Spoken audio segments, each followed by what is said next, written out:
اللہ کے پاک پیغمبر کو پہلے دن ہی اللہ نے فرمایا میرا پاک پیغمبر اقرا بسم ربک الذی خلق، پہلی وحی آئی قرآن پڑھ میرے پیغمبر، دوسری وحی میں بھی آیا یا ایھا المزمل قم اللیل الا قلیلا نصفہ او انقص منہ قلیلا او زد علیہ ورتل القرآن ترتیلا۔ قرآن سنا میرے پیغمبر، اتلو ما اوحی الیک من الکتاب، یہ نہیں دیکھا میرے پیغمبر نے اپنے ناراض ہوتے ہیں، دوست بچھڑ جائیں گے، رشتے ناتے ختم ہو جائیں گے، بیٹیوں کو طلاقیں ہو جائیں گی، مکہ بھی چھوڑنا پڑے گا، حرم بھی چھوڑنا پڑے گا، کعبہ کی چھاؤں بھی چھوڑنی پڑے گی، زمزم کا ٹھنڈا اور میٹھا پانی بھی چھوڑنا پڑے گا، خاندان اور قبیلہ بھی چھوڑنا پڑے گا، لیکن میرے رب کا اعلان تھا کہ فاستمسک بالذی اوحی الیک من الکتاب، فاستمسک بالذی اوحی الیک۔ میرے پیغمبر کعبہ چھوٹتا ہے چھوٹ جائے، مکہ چھوٹتا ہے چھوٹ جائے، اپنے چھوٹتے ہیں چھوٹ جائیں، دوست روٹھتے ہیں روٹ جائیں، وطن چھوڑنا پڑتا ہے چھوڑ دیں، سب کچھ چھوڑ دیں میرے پیغمبر، میرا قرآن کبھی نہ چھوڑنا۔ فاستمسک، استمساک کا معنی ہے زبردستی زور کے ساتھ قرآن کو تھامے رکھ، اور یہی وجہ ہے سارا مکہ جب مخالفت پہ آ گیا، سرگودے والوں سارا مکہ مخالفت پہ آ گیا، اور سچا ساتھ دینے والا ابو طالب بھی وفات پا گیا، اور ام المومنین خدیجۃ الکبریٰ رضی اللہ تعالی عنہ جس نے اپنا مال، اپنی جائیداد، اپنی ساری تجارت آپ پہ قربان کی، جب وہ بھی فوت ہو گئی، نبوت کے اعلان کا 10واں سال ہے، شوال کا مہینہ ہے، رمضان المبارک کے بعد کا عید والا مہینہ، عید الفطر کا مہینہ ہے، اللہ کے پاک پیغمبر مکے سے چلتے ہیں، 95 کلومیٹر کا سفر طے کر کے طائف پہنچتے ہیں۔ کتنا؟ گھوڑا نہیں، اونٹ خچر نہیں، پاؤں کے ساتھ چلتے ہیں۔ آج کوئی یہاں سے مسجد جانا بھی، آج کل لوگ موٹر سائیکل پہ مسجد جاتے ہیں، اپنے محلے کی مسجد میں کوشش ہو تو پیادل چلتے ہیں، 95 کلومیٹر کا راستہ طے کرتے ہیں۔ خدا جانے کتنی تھکاوٹ ہوئی ہوگی اللہ کے نبی کو، کتنی آپ کو بھوک اور پیاس بھی لگی ہوگی، لیکن آپ پہنچتے ہیں طائف کی سرزمین پر۔ مقصد کیا تھا؟ چوہان والا کے رہن والے ہو، مقصد کیا تھا؟ کیا ان سے ووٹ مانگنے گئے تھے؟ کیا ان سے چندہ مانگنے گئے تھے؟ کیا ان سے پیسے مانگنے کے لیے، قیادت اور لیڈری مانگنے کے لیے گئے تھے؟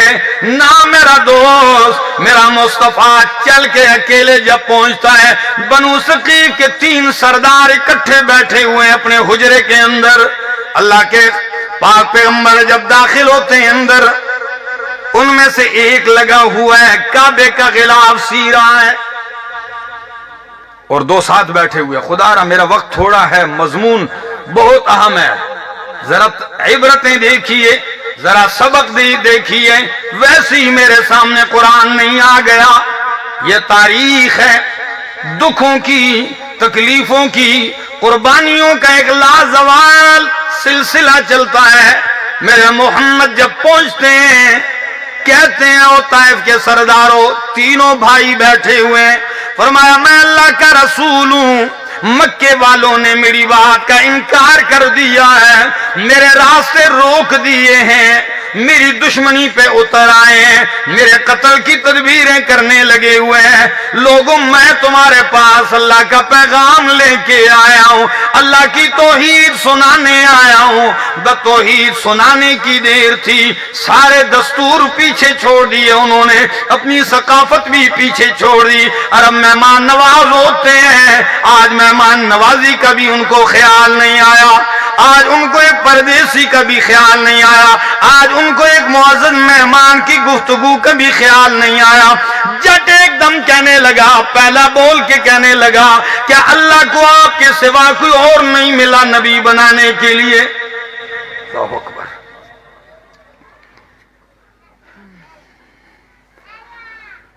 دوسرا کہنے لگا لا اکلمک، میں تجھ سے بات بھی نہیں کرنا چاہتا۔ اور تیسرا کہنے لگا اخرج من بلدنا، نکل جا ہمارے شہر سے، میں کعبے کا غلاف تو چیر کے ٹکڑے ٹکڑے کر دوں گا مگر تجھے نبی نہیں مانوں گا۔ اللہ اکبر۔ جب یہ رویہ ہو لوگوں کا، جب لوگوں کی یہ حالت ہو، وہ اس وقت دل پہ کیا گزرتی ہوگی۔ نبی علیہ السلام نے فرمایا خیر ہے، تم نے جو کہا کوئی پرواہ نہیں ہے، خیر معاف کر دیتا ہوں، مگر میری درخواست سنیے، تم نہیں مانتے ہو نہ مانو، میں اس رعایا کو سمجھاؤں گا، اس غریب عوام کو سمجھاؤں گا، میرا راستہ نہ روکنا۔ اور یہ بڑی عجیب بات ہے، کتنی بہترین پیرائے میں کہ ہم بھی کہتے ہیں لوگوں اگر ہماری بات نہیں مانتے ہو رکاوٹ تو نہ بنو، کم از کم نہ مانو، آپ کی مرضی، راستہ نہ روکنا ہمارا۔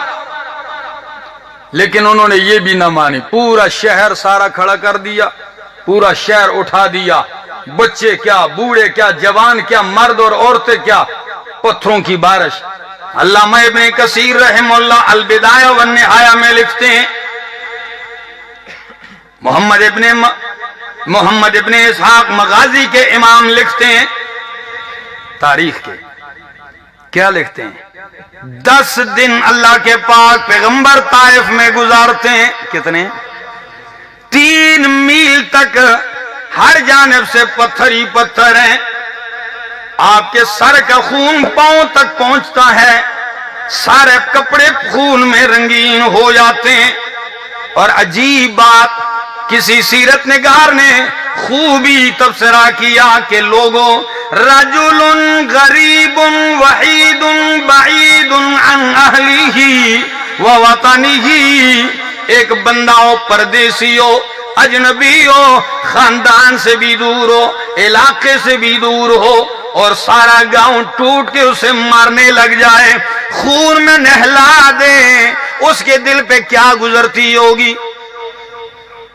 اکیلے تھے اللہ کے نبی، پورے شہر نے مارا پتھر، کیا گزری ہوگی۔ صحیح بخاری کی حدیث ہے، ام المومنین صدیقہ کائنات فرماتی ہیں میں نے پوچھا اللہ کے حبیب سے یا رسول اللہ کیا پر احد کے دن سے بھی زیادہ کوئی سخت دن گزرا ہے کہ نہیں؟ فرمایا ہاں عائشہ، احد سے بھی زیادہ سخت دن گزرا ہے، حالانکہ احد کے میدان میں آپ کے دندان شہید ہوئے، حالانکہ احد کے میدان میں پیغمبر پہ غشی طاری ہو گئی تھی، حالانکہ احد کے میدان میں ایک صحابی رسول فرماتے ہیں خود کی کڑیاں جو تھی زنجیر کی وہ آپ کے رخسار میں دھنس گئی تھی، اور میں نے اپنے دانتوں سے کڑی پکڑ کے جب نکالنے کی کوشش کی تو ہڈی میں دھنسی ہوئی کڑی تو نکلی مگر میرا دانت بھی نکل آیا، آپ کا سارا وجود خون میں۔ لیکن فرمایا عائشہ اس دن سے بھی زیادہ سخت دن طائف کا تھا۔ میں سوچ رہا تھا کہ کیوں، کیسے سخت تھا، یہاں بھی تو مار پڑی ہے تکلیف، اور وہاں بھی سخت ایسے، یہاں اکیلے نہیں تھے مصطفیٰ، صحابہ کی جماعت ساتھ تھی، اور آپ کو پتہ ہے المصیبت اذا عمت خفت، مصیبت جب عام ہوتی ہے ہلکی ہو جاتی ہے، ایک مصیبت پوری پارٹی پہ آ جائے تو تھوڑی تھوڑی کر کے بوجھ ہلکا ہو جاتا ہے، اگر وہی مصیبت اکیلے بندے پہ آ جائے تو پھر مشکل ہے۔ فرمایا طائف میں اکیلے تھا، ایک زید ابن حارثہ غلام تھے، اکیلا میں تھا، جان بچاتے ہوئے عتبہ و شیبہ کے باغ میں جا گھسے، خون میں اتنے نہلائے ہوئے تھے کہ کافروں کو بھی ترس آیا، انہوں نے اپنے غلام جو نصرانی تھا، عیسائی، اس کو ایک تشت میں ایسے انگوروں کا گچھا دیا، کہنے لگے وہ جو خون میں لت پت بندہ آیا نا، وہ انگور کے تنے کے ساتھ ایسے جا کے ٹیک لگائے بیٹھے، یہ انگور انہیں دے کے آ جاؤ۔ وہ عداس انگوروں کا گچھا نبی علیہ السلام کے پاس لایا، کہنے لگا لیجیے۔ نبی علیہ السلام ہاتھ بڑھاتے ہوئے کہتے ہیں بسم اللہ۔ کیا آپ کو یاد رہتا ہے کبھی؟ یہ بریانیاں سامنے پڑی ہوں، بہت کم لوگوں کو شروع میں بسم اللہ یاد نہیں اور آخر میں الحمدللہ یاد نہیں، ڈکار مار کے چلے جاتے ہیں، اللہ کا نام یاد ہی نہیں ہوتا لوگ۔ خون میں لت پت انگور کے دانے کی طرح ہاتھ بڑھا، بسم اللہ کہہ دیا تو عداس ایک دم کہنے لگا آپ نے جو جملہ کہا ہے عرب کے لوگ تو جانتے ہی نہیں، یہ اوپرا سا جملہ بسم اللہ، یہاں تو بسم اللہ والعزا والے ہیں۔ نبی کریم نے کہا پھر تیرا نام کیا، تو کہاں کا ہے؟ کہنے لگا میرا نام عداس ہے، میں عراق کا ایک شہر ہے نینوا وہاں کا ہوں۔ نبی علیہ السلام نے کہا وہ تو میرے بھائی یونس علیہ السلام کا علاقہ ہے۔ عداس اور حیران ہوا، کہنے لگا آپ ان کو کیسے جانتے ہیں؟ فرمایا وہ بھی اللہ کے نبی تھے اور میں بھی اللہ کا نبی ہوں، اللہ نے ان کے حالات مجھے قرآن میں بتائے ہیں۔ بس یہ بات کہنے کی دیر تھی، عداس نے ہاتھ تھاما اور چوم کے کہنے لگا اشہد اللہ الہ الا اللہ و اشہد ان محمد رسول اللہ، کلمہ پڑھ کے مسلمان ہو گیا۔ میرے پاک پیغمبر خون میں رنگین یہی ہاتھ اٹھاتے ہیں، ایک زاری کرتے ہیں اللہ کے حضور، پنجاب والوں میرے مصطفیٰ کے ان جملوں کا ایک ایک حرف جو ہے عابد اور معبود کا فرق واضح کرتا ہے، خالق اور مخلوق کا فرق واضح کرتا ہے، محتاج اور مختار کل کا فرق واضح کرتا ہے۔ پیغمبر رو کے کہتے ہیں اللہم اشکو الیک ضعف قوتی وقلت حیلتی وہوانی علی الناس، انت ارحم الراحمین، انت رب المستضعفین، الی من تکلنی یا اللہ۔ اے کمزوروں کے رب، اے مستضعفین کے رب، میں اپنی کم آئیگی اور اپنی کمزوری کی شکایت آپ کے سامنے کرتا ہوں۔ اللہ آپ نے مجھے ایسے لوگوں کے حوالے کر دیا ہے جنہوں نے مجھے خون میں رنگین کر دیا ہے، لیکن میری پھر بھی یہی التجا ہے کہ ان لم یکن بک علی غضب فلا ابالی، او میرے اللہ اگر تو ناراض نہیں تو مجھے ان تکلیفوں کی بھی کوئی پرواہ نہیں۔ اگر اب بھی تو ناراض نہیں اللہ، تو راضی ہے، مجھے اس حال میں بھی میں راضی ہوں۔ اور کسی شاعر نے خوب ترجمانی کی ہے کہ فَلَيْتَكَ تَحْلُو الْحَيَاةُ مَرِيرَةٌ، فَلَيْتَكَ تَحْلُو الْحَيَاةُ مَرِيرَةٌ، وَلَيْتَكَ تَرْضَىٰ وَالْأَنَامُ غِضَابٌ، وَلَيْتَ الَّذِي بَيْنِي وَبَيْنَكَ عَامِرٌ، وَبَيْنِي وَبَيْنَ الْعَالَمِينَ خَرَابٌ۔ کمال کے اشعار ہیں، کہتا ہے فَلَيْتَكَ تَحْلُو الْحَيَاةُ مَرِيرَةٌ، کاش کہ تو میرے لیے میٹھا ہو جائے، چاہے میری ساری زندگی کڑوی ہو جائے مجھے کوئی پرواہ نہیں۔ وَلَيْتَ الَّذِي بَيْنِي وَبَيْنَكَ عَامِرٌ، کاش کہ میرے اور تیرے تعلقات ٹھیک رہیں۔ وَبَيْنِي وَبَيْنَ الْعَالَمِينَ خَرَابُ، سارے جہان سے تعلق خراب ہو جائیں تو مجھے کوئی پرواہ نہیں ہے۔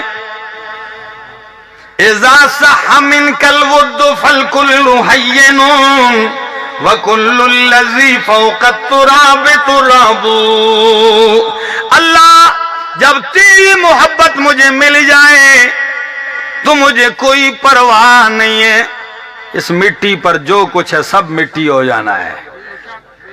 یہ آپ کی زاری تھی، اٹھتے ہیں، صحیح بخاری کے الفاظ ہیں، فرمایا جب آگے بڑھا فرشتہ ایک بادل کا ٹکڑا میرے سر پہ سایہ کیے ہوئے، جب میں نے سر اٹھایا جبریل ہیں، فرمایا السلام علیک یا رسول اللہ، سلام کیا، فرمایا اللہ نے آپ کی زاری بھی سن لی، قوم کی کا رویہ بھی دیکھ لیا، آپ کی حالت بھی دیکھ لیے، ھذا ملک الجبال، یہ میرے ساتھ پہاڑوں کا فرشتہ ہے، آپ اشارہ کر دے یہ پہاڑوں کو ٹکرا کے طائف والوں کو نیست و نابود کر دے گا، صفحہ ہستی سے مٹا دے گا، کچل کے رکھ دے گا۔ میرے نبی نے اس وقت فرمایا اللہ بل ارجو ان یخرج اللہ من اصلابہم من یعبد اللہ وحدہ ولا یشرک بہ شیئا۔